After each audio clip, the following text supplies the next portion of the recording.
Hi everyone, this is your lesson 6 video on infinite limits and vertical asymptotes. I'm on page 31 of your packet. We have one learning objective for today. It's interpret the behavior of functions using limits involving infinity. So we are going to really focus on just evaluating limits of functions at vertical asymptotes.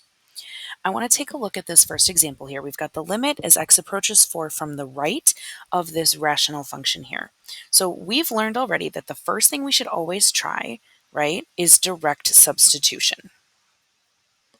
So even though I'm only approaching 4 from the right, it's okay. I'm just going to plug in 4. So let's see. When I do that, I get 4 squared plus 4 minus 6 over 4 squared minus 6 times 4 plus 8. So 16 plus 4 is 20, minus 6 is 14. And then I've got 4 squared is 16 minus 24 plus 8. That's going to end up getting to 0. So I have 14 over 0. Now I want to note this is not indeterminate form, right? Indeterminate form would be 0 over 0. That's not what I get here. What I do get is a number over 0, which is undefined. So if we jump over here to number 2, what you need to write here is if you get a number over 0, when substituting, there must be a vertical asymptote at that x value. But something I want to make a note of is that this number cannot be 0. So it has to be non-zero. It's a non-zero number over 0. Could be positive or negative, it doesn't matter. But if you get a number over 0, it means that there's a vertical asymptote at that x value. So that means for this function, there's a vertical asymptote at x equals 4. So the first thing we're going to do is we're going to try simplifying the function, because plugging in values when you can simplify is annoying. So if we simplify things down, it's much easier to then evaluate other things. So I'm going to go ahead and write the limit as x approaches 4 from the right, because I have to make sure I keep my limit notation. Now I'm going to go ahead and factor x squared plus x minus 6. That's going to be x plus 3 times x minus 2. And in my denominator, x squared minus 6x plus 8. So that's going to be negative 4 and negative 2. So x minus 4 times x minus 2. Now we can see that this x minus 2, that's going to cancel out. That's going to create a hole at x equals 2, which is great. But what we're focusing on is at x equals 4. So now we have the limit as x approaches 4 from the right of x plus 3 over x minus 4. So we just did number 3 over here, right? We tried factoring so that we could simplify something down. Now the next thing we're going to do is we're going to substitute an x value that is near the desired x value so that we can determine the limit. So in other words, if I want to approach 4 from the right, then something that's very, very close to that would be something like 4.001. So I'm going to make a note here. We're going to try x equals 4.001. Now, if I evaluate my limit by doing that, I'd have 4.001 plus 3. I would end up getting 7.001 over, let's see, 4.001 minus 4 is going to give me 0.001. Now, this isn't the only number I could try, right? I could do 4.0001, 4.000001, right? And do as many as I want to get closer and closer to 4 from the right side. But if I think about this, that means I'm taking 7, right, something close to 7, and I'm dividing by these really, really, really small numbers.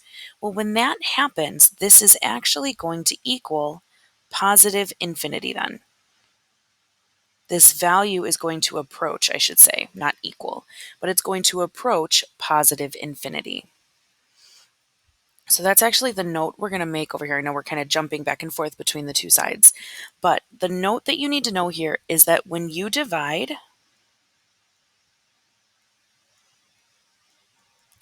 by very small values,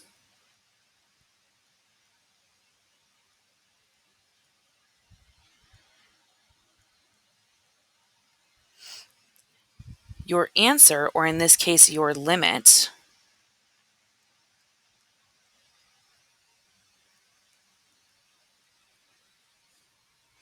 gets bigger and bigger.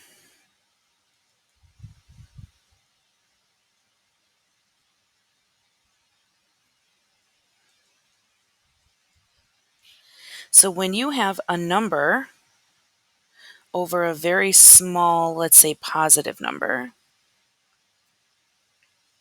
and let's say you have a positive number on top, I guess. So positive divided by positive, I clearly get positive, but really the big thing here is a number divided by a very, very small number is going to give us infinity. We could also have something like a positive number, literally any positive number, over a small negative number. Well, now positive divided by negative, I get a negative, but either way, a number divided by something really, really small is going to be approaching infinity. So I would get negative infinity for that one. All right, these two ideas are going to be really important as we move forward with some of these problems.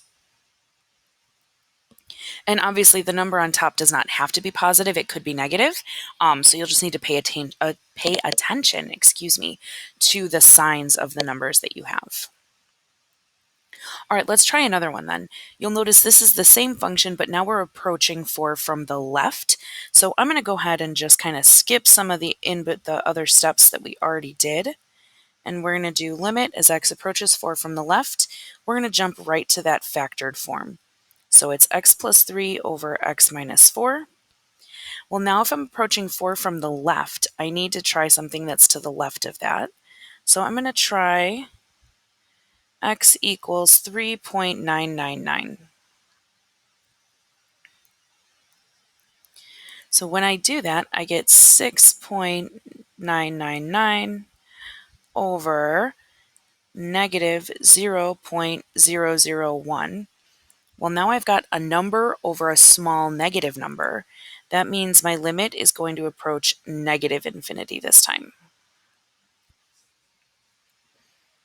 We're going to look at 2 more quick examples for your video here. We know that we're always going to start with just evaluating with substitution, right? Right now, these problems are isolated, but when you're just doing practice problems, they might be mixed in there. So our go-to is always to try substituting first.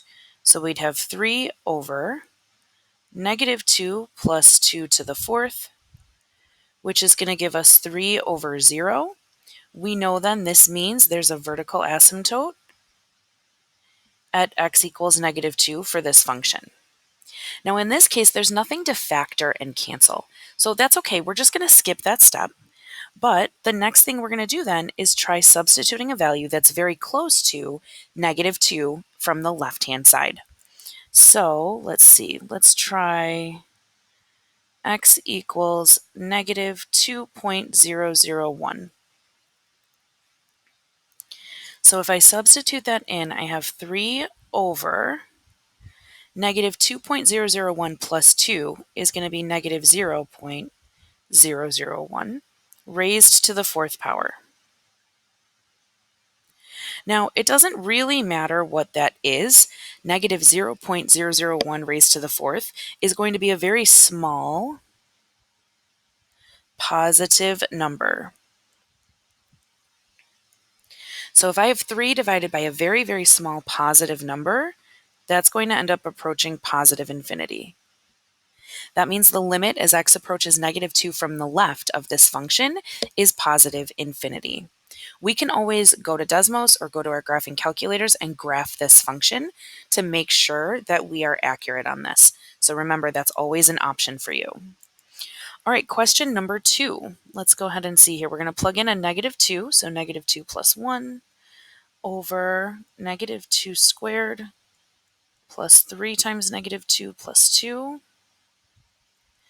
So I get negative 1 over 4 minus 6 plus 2 is 0.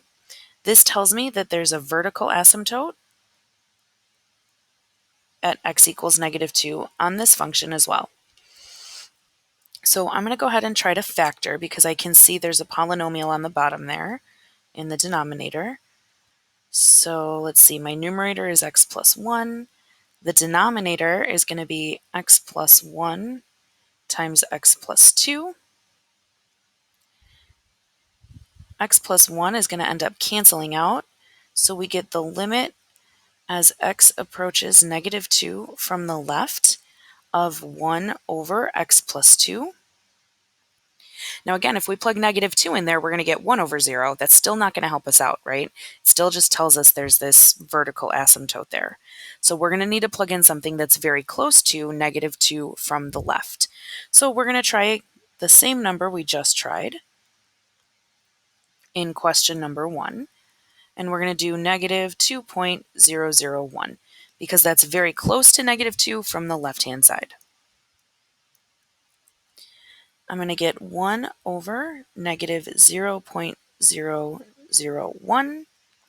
So a positive 1 divided by a small negative number is going to end up giving me negative infinity for my limits. All right, I know that that might seem a little confusing, but really it's the idea of looking at the sign of the numbers that you have, and then you're dividing by super small numbers. So it's either going to be positive infinity or negative infinity. Please make sure that you wrote down any questions that you have. We'll go over them when I see you all back in class. Thank you so much for